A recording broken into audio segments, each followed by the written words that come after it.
going to move on now to a really amazing panel, Women Leading the World. And the moderator is Heidi Van Genderen of University of Colorado. Maggie Fox of Kinship will come back up. Allison Archambault is going to be virtual, representing Earthspark. Osprey will come back up, and as well as Mia Hannock of Millennium Art, Act Now, and Laka Laylup. So please welcome them to the stage. Thank you. I'm Heidi Van Genderen. Nice to see you all, or not. And I want to add my thanks to Chip Cummins. I've been coming to AREI-AREDAY like Maggie for quite a few years, and I have to say that Chip is really one of the early feminists in the climate movement. He really was one of the first people who said to me, you know, women need to lead the world. And I said, yeah, good idea, Chip. It's true. He's also the one who said we were talking about the panel this morning, and he said, really, we should have added a women leading the world, where in the world are we leading it to? We have an unannounced beginning for our panel this morning. Mary Robinson was the first woman who was elected president of Ireland. She went on to serve as the United Nations High Commissioner on Human Rights following that. She is of the elders. She is a remarkable woman leader in the climate justice space, and she was kind enough to record a few remarks that she wanted to offer all of us this morning. She'll be behind us. I don't know if we want to, how much are we blocking? I'm very pleased to address this AREI-AREDAY summit in Boulder. I hope to encourage you to believe that although we are at a dangerous point in this climate and nature crisis, it is soluble. And in particular, women leaders must stand up and solve it. And we call this Project Dandelion. But let me explain. We're on the cusp of a climate-safe world. We know that. There's a great deal happening. There's innovation, renewable energy is becoming much cheaper. We're moving in the right direction. But because we're not moving fast enough out of carbon emissions, we're facing a catastrophic climate and nature crisis. The scientists are getting more and more anxious every day. Even if all the current pledges of governments, corporations, and investment are fully implemented, we're not on course for a livable world. This crisis is unfair. The people that do the least to cause it are suffering the most, particularly women and girls. Women are the most impacted by climate by an incredible margin. Women are 4 times more likely to die in a climate-related disaster than men. 80% of those displaced by climate are women. By 2025, the climate crisis will prevent over 12 million girls from completing their education every year. And this proximity to the problem, these lived experiences, put women in a unique position to be the solution makers. It's a proven fact that when women lead, action follows. Countries with women in higher social and political status have 12% lower CO2 emissions. Women think for the collective whole rather than themselves and adopt innovative and preventative measures at a faster rate than men. In conservation and natural resource management, women bring stricter and more sustainable rules, greater compliance, transparency, accountability, and conflict resolution. In the face of the climate crisis, women are rising as the architects of change. We are dandelions for a reason. We are inspired by the resilience of the dandelion, flower or weed, as it may be called. It's the only flower that blooms on every continent. It has one goal, to seed more dandelions, which is also our goal. Its roots are regenerative of soil. All parts of the dandelion can be consumed, and it spreads by blowing in the wind. Every movement needs a symbol, which becomes the connective tissue between all the elements of a growing climate justice movement. School children with their Fridays for Future, young people, activists protesting in the streets, indigenous peoples sharing their wisdom, local communities, progressive business leaders, religious leaders, artists, philanthropists, the list goes on. Women leaders will bring a new galvanizing energy for the movement. By sharing the dandelion symbol, which I wear, we will grow our strength and the power of millions and millions of voices. We embrace hope with a positive mindset and determination that our best times are ahead of us, and we will be unstoppable in securing a safe climate future for all. We've already begun to reach out and seed advocacy. We're building a network of networks with leading organizations from around the world, including the Elders, of whom I'm chair, GWL Voices, SEWA, the Self-Employed Women's Association in India, CARE, a coalition of women in religion, faith leaders, and we have a long way to go. But already over 3,000 women leaders have signed up on to say, I am a dandelion. And we estimate that together with our partner organizations, we're already reaching over 4 million women. When I say I am a dandelion, you're committing to a few ideals that we want to strive to uphold. Being a dandelion means prioritizing justice and recognizing that the least responsible are the most impacted.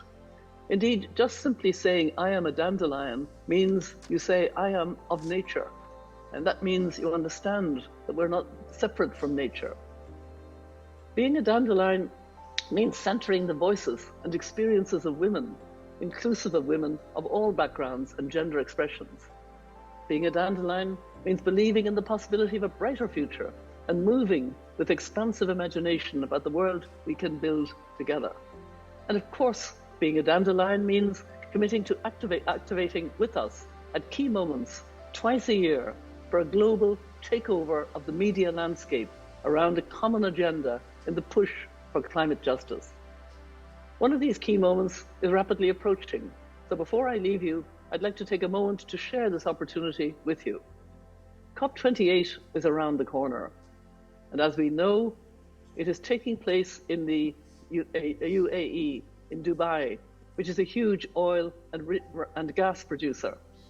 Project Dandelion, along with She Changes Climate and others, is co-hosting a women-led Day of Action and Global Summit online on November the 21st to bring together diverse perspectives in relation to the 4 shifts needed for a lasting societal transformation: energy, finance, nature, inclusion, and diversity. We will use this pre-COP summit to call on the leaders at COP28 to be far more ambitious than we are currently seeing, and to promote support to the women leaders within the UAE presidency to lead that call. The UAE has a chance to make history by delivering an outcome at COP28 that secures the phasing out of fossil fuel production in a just and equitable way, with just transition. Thank you, and I hope you will join us in building a climate-safe future for all.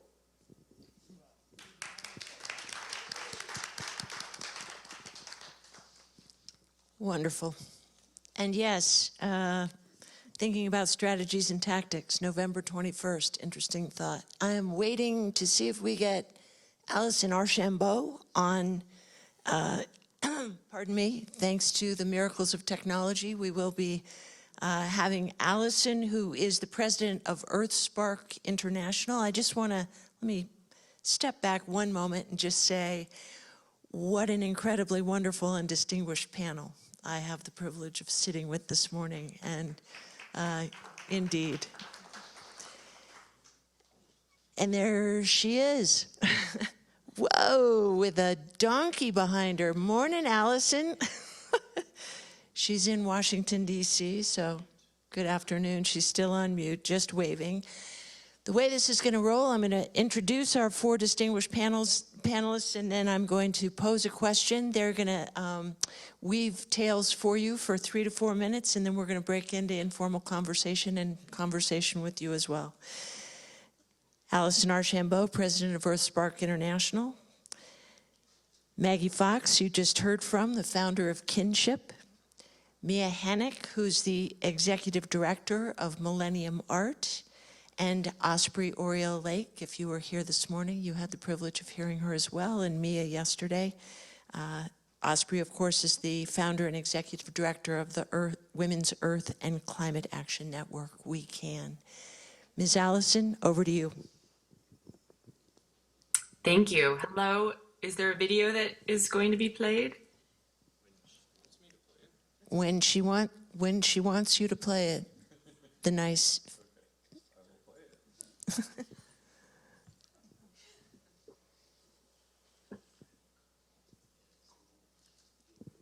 Thank you for your technological help.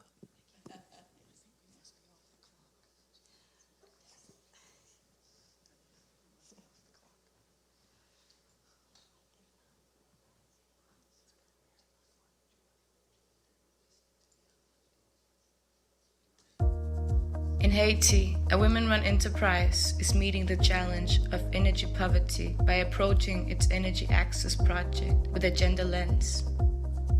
The moment electricity arrives in a town is a historic moment for that town, and a lot of things change. The economic pie grows, and it's also an incredible opportunity to leverage that historic moment to make sure that the lives of women are improved. Since electricity has arrived in Les Anglais, there has been more businesses around town. And in many towns in Haiti, women are the biggest entrepreneurs. Dans les Anglais, avec l'énergie propre, c'est comme moi fait. Les frises arrêtent le soir, marcher, c'est la litine. Et là, je peux mettre glace, je peux mettre n'importe quoi, je peux faire 5 coups. Maybe they were able to do the same business before using generators, but with electricity from our microgrid, they were able to do the same thing at a much lower cost, and then they're getting more revenue from it. It's not accurate, but there's a perception that women are not technically skilled, and so we're working on workforce development and specifically making sure that women are part of the group of people learning about how electricity works and how our microgrids work. Dépendamment de l'énergie propre, et yo fait m'arriver un gros technicien. Bon, yo content parce que yo dit c'est la première fois yo ouais travail ça à Haïti, yo pas jamais côté fille arriver technicienne. Rôle moins dans les Anglais parce que moi vinn gagner un gros rôle dans les Anglais avec énergie propre parce que si moi arriver ambassadrice et puis majorité moun les Anglais tout viennent reconnaître moi pour là parce que n'importe information yo besoin dans système nan c'est moi même pour venir demander pas gain différent entre filles avec garçons nous toutes ces mêmes bagailles parce que c'est très facile.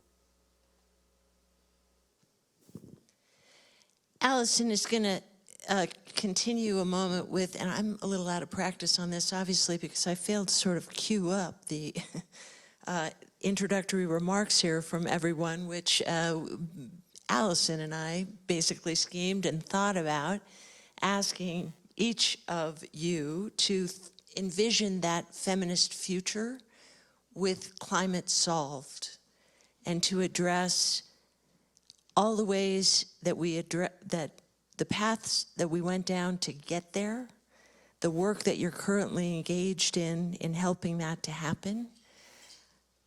Allison, back to you. Thank you. Can you guys hear me? Perfectly. Thank you. Okay.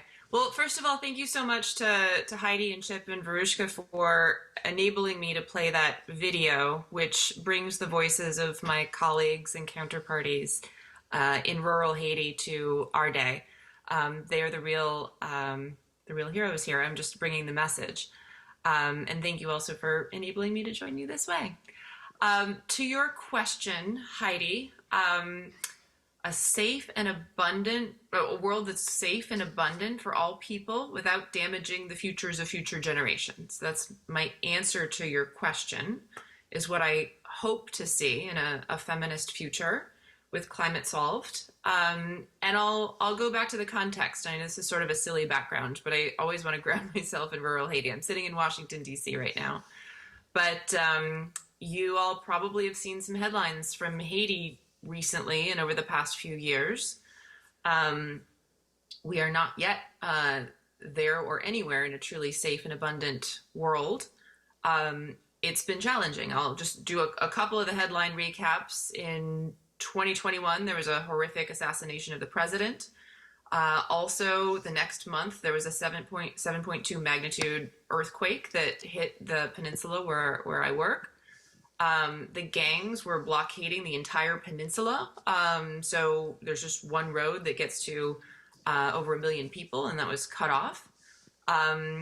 The gangs later seized fuel terminals and made it impossible for anyone in the country to get fuel for anything under about $30 a gallon. And sometimes it was not impossible. It was not possible to buy any fuel at all. And about half of the population right now is food insecure. So this is the very challenging, very sad, urgent crisis against which we're working in Haiti. I also want to share some of the things you probably haven't seen in the headlines, which is, although there is no elected official still in elected office, there are heroes showing up to work in Haiti, and that's on all levels. So we're working with counterparties in the ministries towards legal and regulatory standards for future microgrids. And my team is delivering some of the most reliable electricity in Haiti with these microgrids. So a microgrid is a place where generation and consumption are co-located, and we have community scale microgrids. So I'll say that the baseline is pretty low, but I think we're delivering probably the most reliable grid electricity in Haiti precisely because it's renewable energy. Our grids were designed to be about 95% powered by renewable energy. And that comes in really handy when there's no possibility of getting any diesel fuel. So we've had to curtail some loads, but the renewable energy is really delivering on its promise. And we're working on building from that. Over to the next person. Thanks, Allison. And actually precipitating one of the themes that I've heard here this AREDAY, which is if you consider the renewable energy future at sufficient speed and scale, where are the minerals coming from, as Osprey noted this morning, from the planet to support that? Maggie Fox. You must use a microphone, thank you. Particularly with my voice. There are so many answers to this question. You have to sort of pick one out of the dandelions blowing in the wind. I think, for me, the notion of on the other side of loss and damage is a world that allows everyone to be a part of living in harmony with the natural world. There really is no other way. We have lost our way, we have lost our identity, and so without women, this journey will take more time than we have. And I think particularly the qualities in women of understanding emotion and not afraid of it, and understand that it is not just powerful, but necessary when we are facing the kinds of threats and realities before us. That's one. And the second is women are about life, period. And because of that reality, we are uniquely critical to a new future. The other is that women, by definition, by our nature, have two qualities that I've always been fascinated by. Women have our antenna up and are aware of what's happening in the world even when we're asleep. That seems to be it's an interesting thing for me to say. Like, why? Why does that matter?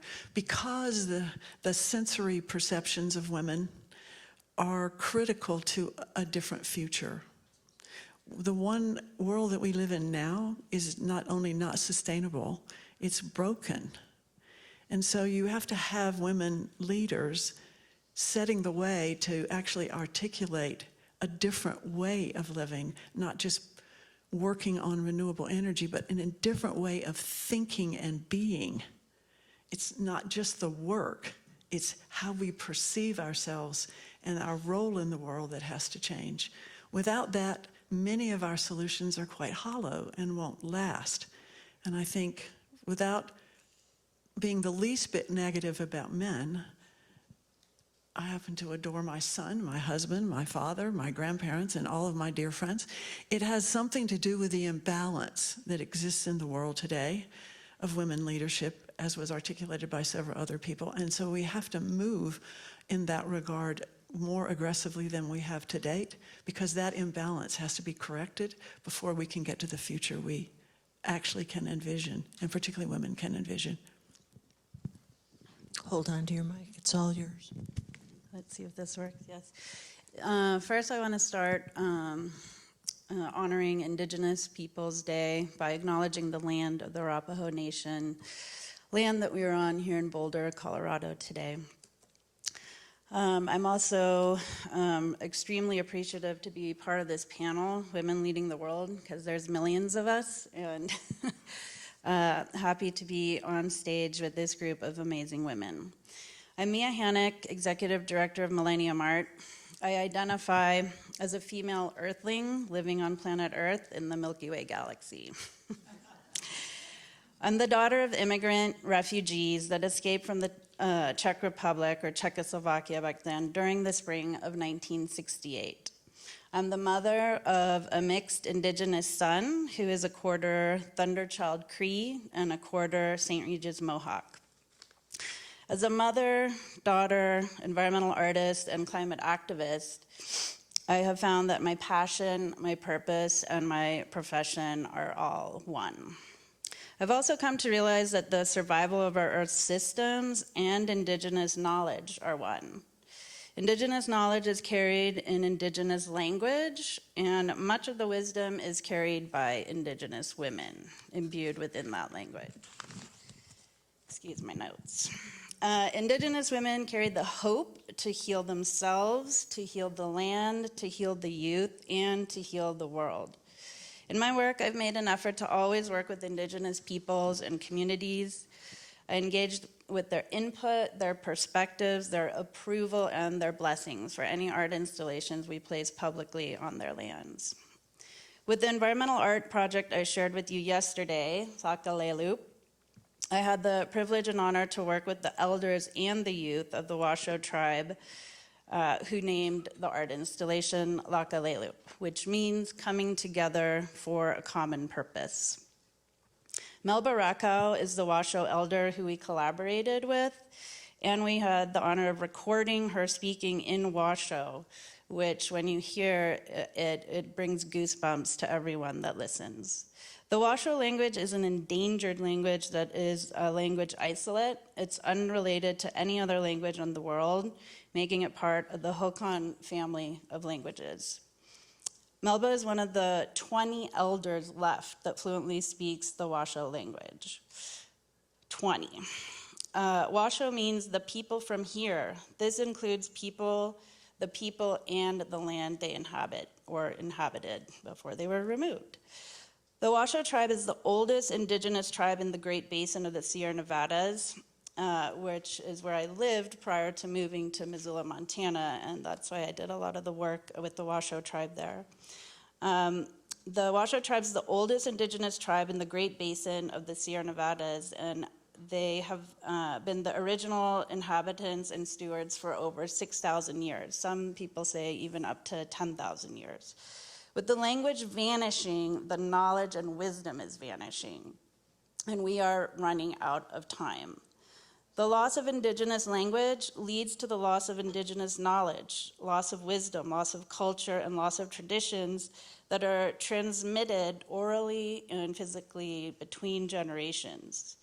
So we must unite in providing financial support, rights, and security to enable Indigenous cultures to protect their language and importantly, the traditional ecological knowledge imbued within that language, so that they can continue to empower their youth to continue being stewards of their land and the water for generations to come, and hopefully another 6,000 years. And I want to close with a quote from Melba, which is, "We must remember that the land, the water, and the people are one." So thank you. Thank you.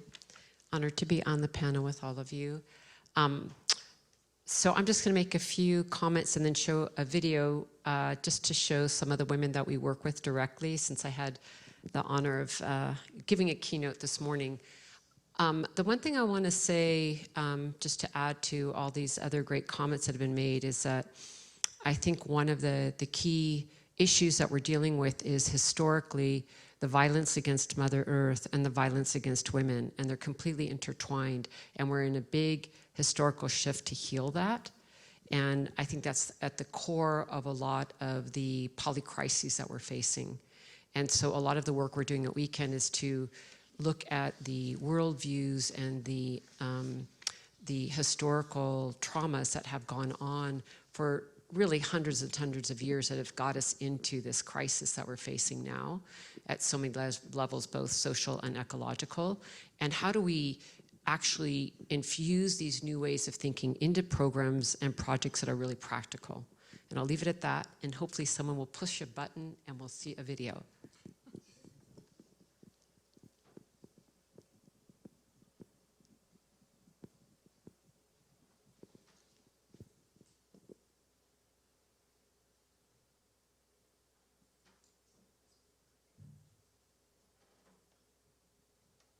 Thank you.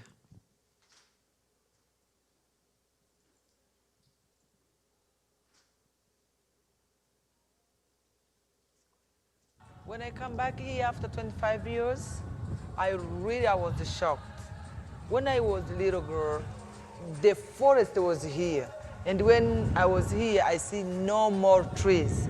Idea was how again people can bring life back.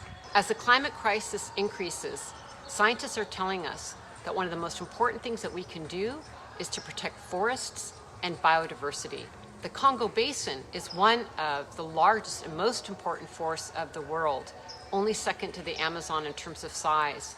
And there we are reforesting damaged lands, lands that due to extractive industries, agricultural business, have been completely turned into deserts. We have now 500 women. They are planting those trees. And when you planting trees, you are owner of those trees and you are owner on the land. That is not usual on our culture, women to have some propriety, some ownership. That gives us really confidence.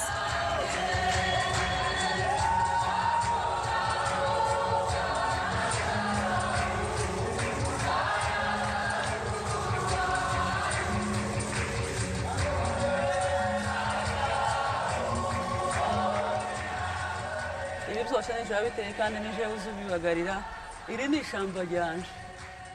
75% of the trees are going to rewilding the forest. Some of them now are 20 feet tall, and we're quickly seeing the forest begin to regenerate, and 25% are for human use so that we can ensure that we're protecting the 1.6 million acres of old-growth forest. This is where their food comes from, where their medicines come from, where the things they need for their homes come from, their pharmacy. Ibiti akamaro ko kubitera icyo bimarira n'icyo mbitegeyemo cyane ni ukugira ngo tuzongere tubone imvura muri iki gihugu cyacu ibiti byarashize. I don't think you can see it, but they're talking about how it's bringing back the rain and renewing your forests. Women are now protecting environment with trees. Women of Itombe forest, natural forest from DRC, we are trying to protect our environment. We're now protecting 1.6 million acres of old-growth forest over the years as we reforest in the Congo Basin.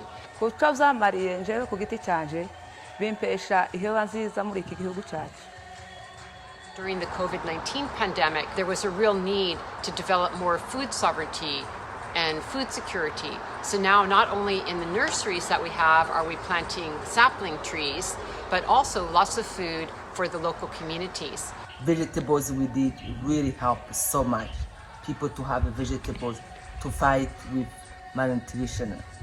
And the women are just so proud to not only be planting trees and healing their damaged homelands, but also protecting this old growth forest for all of us, for doing their part in mitigating the climate crisis. So for all of these things, it's a very comprehensive project that's lifting up women, lifting up indigenous peoples and their traditional ways of life, protecting old growth forest and reforesting damaged lands. All of these forests will become soon big one, and we want to really to have again bring new oxygen. Wind will be stopping winds, and it's really very, very, very important. Trees, they are life.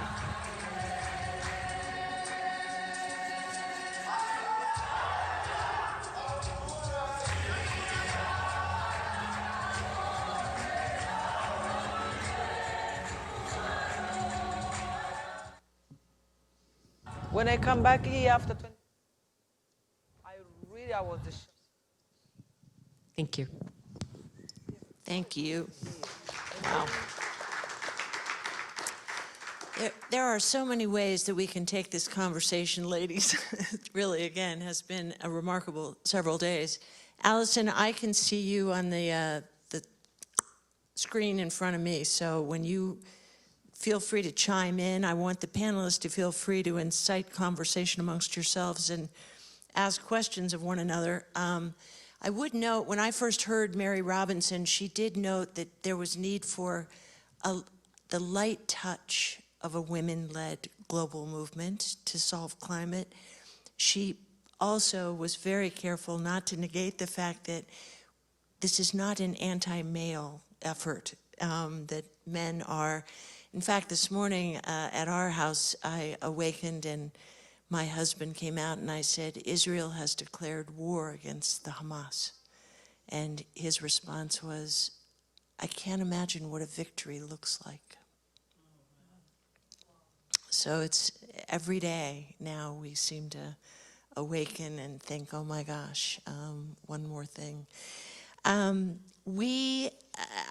What I'd like to do is list off, actually, there have been so many important tenets of the work before us, the work that we're engaged in during our day this year. And in Project Dandelion has, as one example, put 7 demands forward. Those we've heard throughout this our day. 1, the first is to stop governments from subsidizing fossil fuel companies, fossil fuels broadly. 2, shift and incentivize the investment to renewables. 3, pay up to those least responsible but most impacted.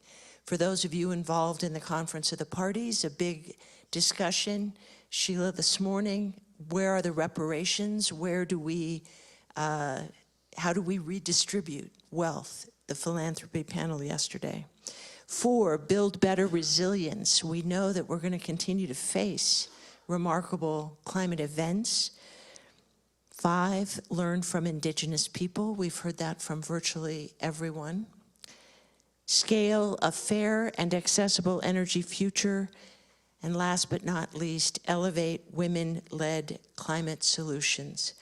My question for you all is to think about, I was reminded of Paul Hawkins' Blessed Unrest, a book from many years ago, and he applauded the billion points of light that are out there. This is a global issue with implemented solutions at a hyper-local level. Do we need to build a global movement that has greater clarity in aims that can be measured? Do we continue with our respective efforts, our women coalition builders, in a politically and socially significant way? I'd like to say climate for more than 30 years and aggressively shifting to biodiversity for a number of reasons. I think about this a lot. One of the big challenges of living in cascading crises, which we've barely recognized as a society, the reality of. There's literally nothing in the world that is not in flux, significant change at every level. As human beings, we're not very good at that, at actually comprehending it and comprehending the scope of the threat. Most of the time, even those of us who work in this go to a certain point and then turn our heads to do more work, because looking at the future is paralyzing in many ways. So I think the billion points of light and the 1,000 points of light, whether you're George Bush, who first said it a long time ago to our amazement in an address, George Bush Sr., is the notion that those lights know where each other are, and we do not. So I'm not sure that the words building a global movement, but we do not yet have a through line, a story, a line that connects all of the efforts in the world. And that is necessary to hold us together when we cannot reach each other. We actually need to find a through line. For me, that through line is this shift in story, because unless and until we acknowledge how broken the collective cultural story that we live in the world is, and actively seek to shift that story while we are doing the work we are doing, we don't have a through line. And so for any individual in the world who doesn't do this work every day, there is just this cafeteria of global cafeteria of choices, and no way of understanding, except for your own particular interests, whether the thing you're choosing has ability to have leverage and can make a difference. So women, I think, are uniquely qualified to work on the through line. What is the narrative role in this entire story, so that people, when seeing various pieces of work around the world, they see the we have helped them build those connections. We're not doing that right now. We're doing great work in silos, and those silos don't come together. They don't amplify each other adequately, and we can fix that. And I think women in particular understand that reality and have an interest as well as a passion and the knowledge to be able to actually do something about it. Wonderful, thank you. You know, they say cash is king. Well, I say collaboration is queen. And I think, you know, continuing on my point about language, I think we just need to shift the narrative and the language that elevate women leadership into ways that the respect is automatically given, and it's not a matter of women having to have a seat at the table, it's automatically given at the table. I also, in my talk yesterday when I was talking about the Act Now campaign for the United Nations, it started out as the UN's campaign for individual action on climate change and sustainability. And this year, they shifted that to now Act Now on all the SDGs. So sometimes that could be overwhelming because there's 17 of them. However, I think they started realizing we are out of time, and acting now is not enough just on one thing. We need to act now on everything. The underlying factor of that is climate change does touch and impact everything, but so do women. And so saying that there are so many women-led organizations working in silos, myself included, sometimes I feel completely isolated behind my computer 24 hours a day. So I'm grateful for the in-person opportunities. But I think that whether it's one global movement or more collaboration and networking and connectivity to elevate the work these amazing women are doing, the better, and the time is now.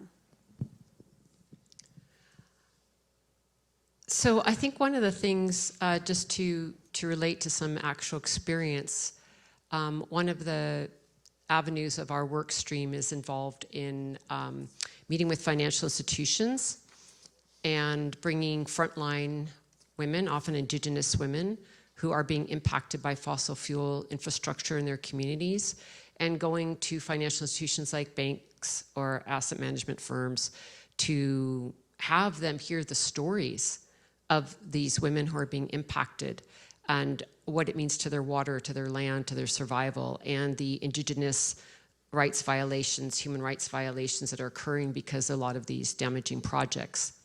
The reason I mention this is that I think that women are uniquely poised right now, and I don't think it's a matter that men couldn't be. I think these are long historical issues that are complicated, we don't have time to get into. But at this point, women as knowledge carriers are so vital, and the women come to these meetings talking to these financial institutions and have enormous impact, because not only are they prepared with a lot of the work that we do collectively to prepare for these meetings with all the legal matters at hand, the technical details, but they also come with tremendous stories and emotional and spiritual power. And it really breaks open the space into something else that couldn't happen before, that moves hearts and minds in a very different way. So I think it's also how we are bringing relationship, and a relationship to the earth, relationship to each other, and these other aspects of our human nature that we all have that often get devalued. I remember Joanna Macy years ago telling the story about how she was brought into a meeting around, it was around the nuclear war, stopping nuclear power plants, and she was at a meeting with industry leaders, and she gave a very emotional talk, and she was criticized, like, oh, the women in the room, and it's emotional. And I loved what she said. She said, if we're not supposed to be getting emotional about destroying the planet and our entire future, what the hell should we be getting emotional about? Like, this is emotional. And so I think we're in a new time where we need to realize we cannot devalue our whole selves, and women are bringing that to the table, and it's having an impact. I know from working on the Dakota Access Pipeline, through a lot of the banks that we met with, we were the ones who actually got divestments, and a lot of it was because of this strategy.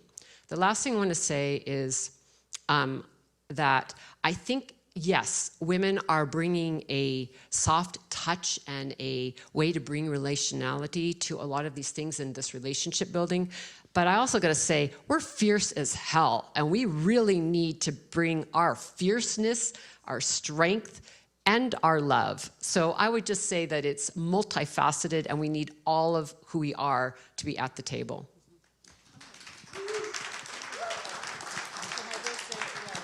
I just want to, is this on?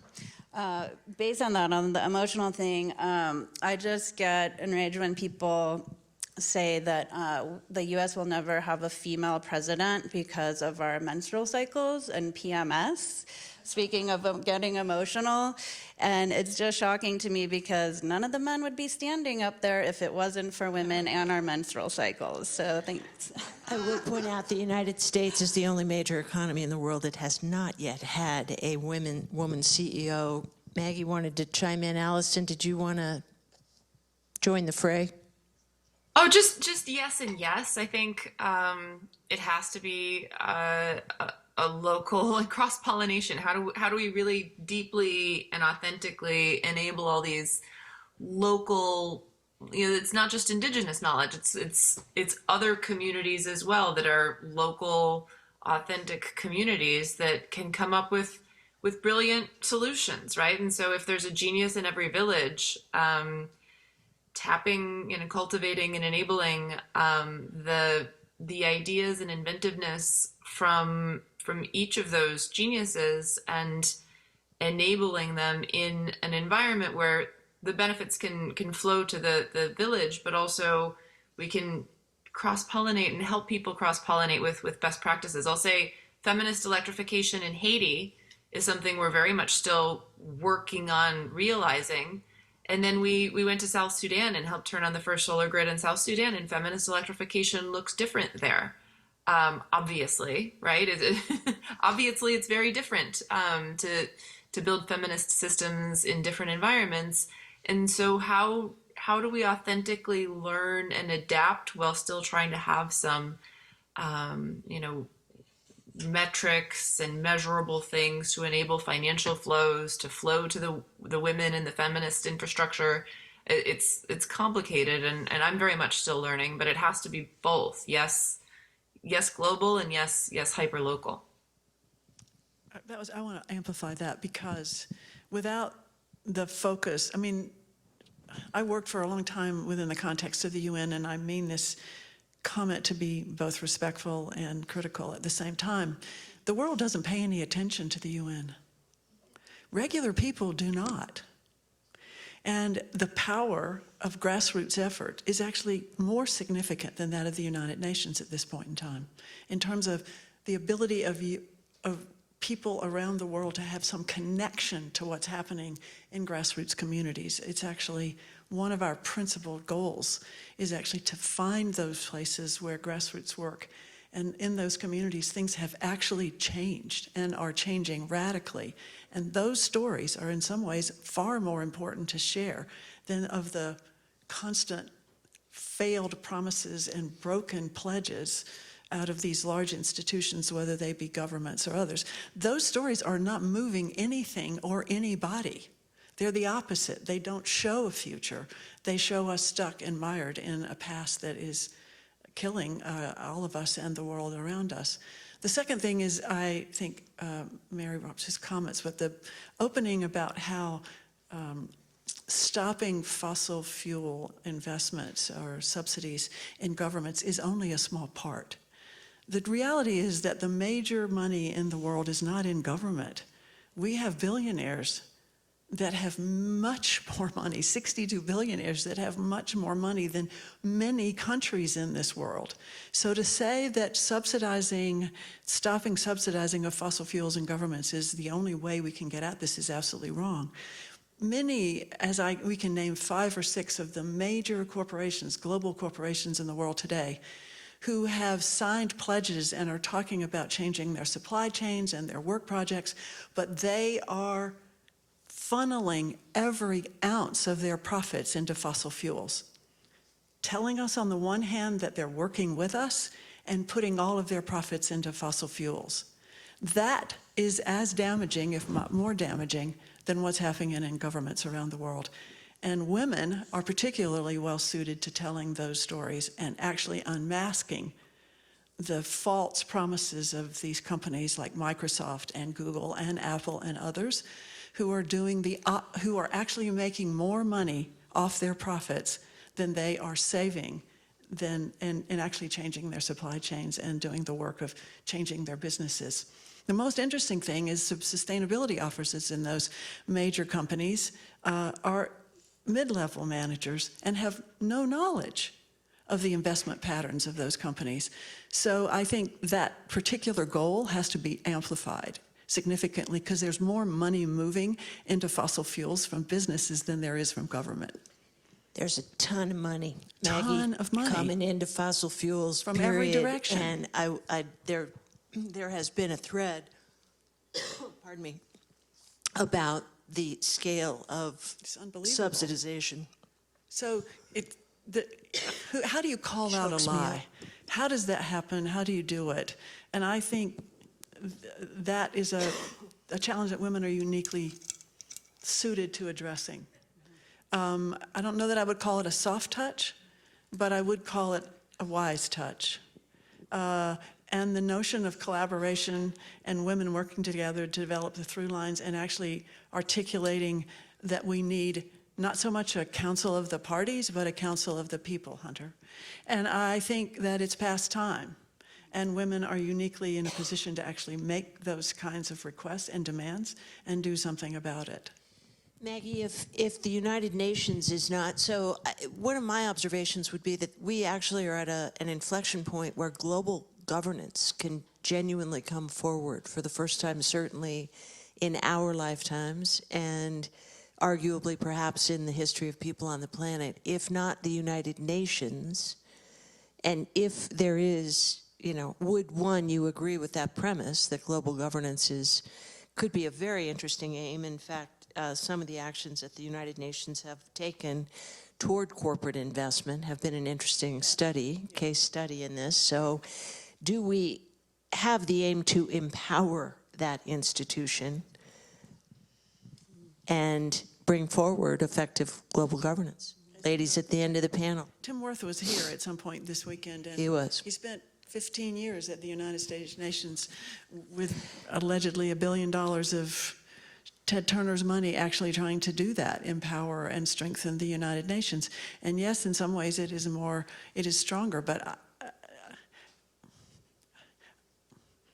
I greatly admire the work, but the institutional quality of it is slowing it down remarkably under a time of demand and a need for rapid change. Mia, you were. Oh, yeah. Yeah, I think in terms of governance, I think it's really important for local governance as well, especially with indigenous peoples and local community and ecological restoration. While there's so many fights out there, you know, to transition away from fossil fuels, to implement affordable clean energy and so forth, ecological restoration and natural solutions are something that women are at the forefront because they've been managing this for, you know, thousands of years.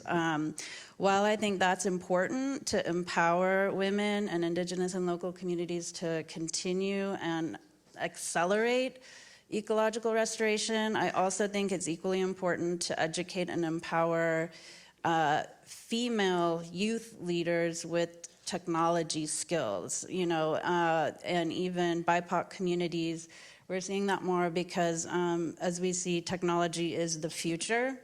So while we have both sides of the spectrum from nature and technology, that is where I see a lot of strength. And I know that the United Nations is doing that to kind of, you know, empower girls in science and so forth. But science and technology for youth and BIPOC girls in particular will definitely be an important role in changing the world. Osprey, were you going to chime in on that? Yeah, I mean, I think that we need to be very realistic given the time frame of nature of physics, given what scientists tell us, what we're already experiencing, drought, floods, fires. So, you know, agree, the United Nations is, you know, maybe not the best space to resolve all these problems. I don't think any of us go to the COP thinking, wow, we're going to really walk out of here with any solutions. That's not why we go. We go because, I'll just say personally, I refuse to have the Conference of Parties meet, the governments meet, without them hearing from the people's movements. I think we do not, they're already doing not a good enough job. Can you imagine if we weren't in the room making demands? And the fact of people's movements being in those spaces is in great part, not only, but in great part why there is 1.5 degrees limit in the Paris Climate Agreement. That was a demand of the people. Last year, we won on loss and damage. So there's a role for us in being there and pushing for more radical change and demanding from governments. It is certainly not the only space. It's one of the pieces of the ecosystem that we need to pay attention to. It's not the only space. I think that I would agree that the great work that is going on is in local communities who are more and more localizing their food shed, more and more making their own medicines, becoming better neighbors. I mean, Mother Earth is going to demand that we localize whether we want to or not. We're getting grounded. We're being sent home. That's what's going to happen. That is what's happening. And I think it's good. And it's also, I think, part of this, you know, local community and indigenous revitalization. Like, who knows how to live there? Who knows how to farm? Who knows how to take care of the land? Who even knows what the names of the plants are? So all of this narrative is coming about because people are realizing we have to actually live someplace and know how to live there in a good way.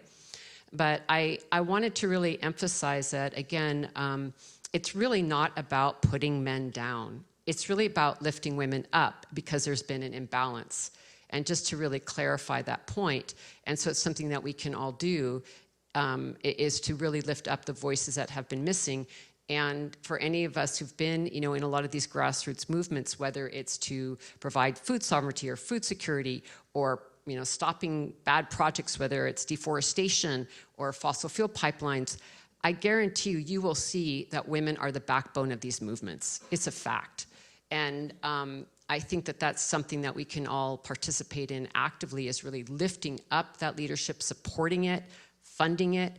We also need to get a lot more women in political office. As I was mentioning the statistics earlier, what happens when you put women into political office and how it changes the landscape.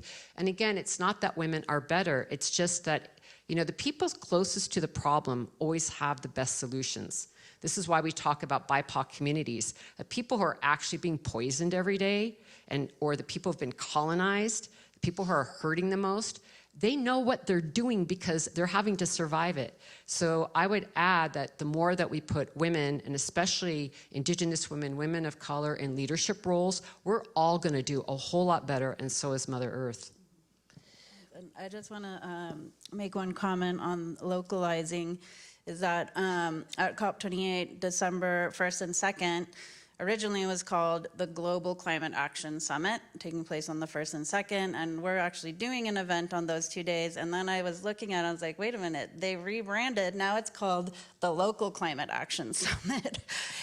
So it was like, I think finally this realization is coming to the forefront, and they actually, you know, rebranded it for that. Robin Wall Kimmerer was through Boulder not long ago and pointed out that 90% of the healthy ecological spaces on the planet, in fact, are those of Indigenous peoples. Allison, do you want to bring us home? No pressure. Wow. Yeah, that's a lot of pressure. No, over to you, Heidi, to bring us home. No, you. I was not being facetious. I will, but I wanted to give you a platform. Oh, I mean, in terms of governance, look, a lot of these, Heidi and I talked a little bit about the people who are saying climate is so important, we can't have this distraction of the Green New Deal in the US level. And then there were people who were like, we can't actually succeed unless we incorporate the aspects of justice into the solution. And when I talk about sort of electricity from scratch in places that don't have electricity, I always say we get to invent sort of what electricity is, right? Like, and we say it's systems in which women and men are equal participants in this new power system. And as we look at all of the money that is going to flow into climate solutions, we have this opportunity to define solution, right? And we can define it in a way that is necessarily feminist, that is necessarily inclusive, and I think that's really important and an exciting opportunity that we have in this moment right now. No pressure. Please. Sorry, there's something really important I'm sorry I forgot to mention, which is when we're talking about decarbonizing the economy, which is really important, I want to mention one really big thing, and we can't just put out a report during the UN Climate Week in the UN General Assembly around the care economy. This is often not discussed, but there is an enormous value in the care economy, meaning women's unpaid labor. That is what has also been the foundation of capitalism, meaning women taking care of their children, women cooking, women cleaning, women taking care of the elderly. There's this vast amount of wealth in this unpaid labor that if it was paid, would not only help our communities, but is also an economy that's not based on fossil fuels. And I think we need to think very differently about our economy, and that core to that economy is what we're calling the care economy, a regenerative economy.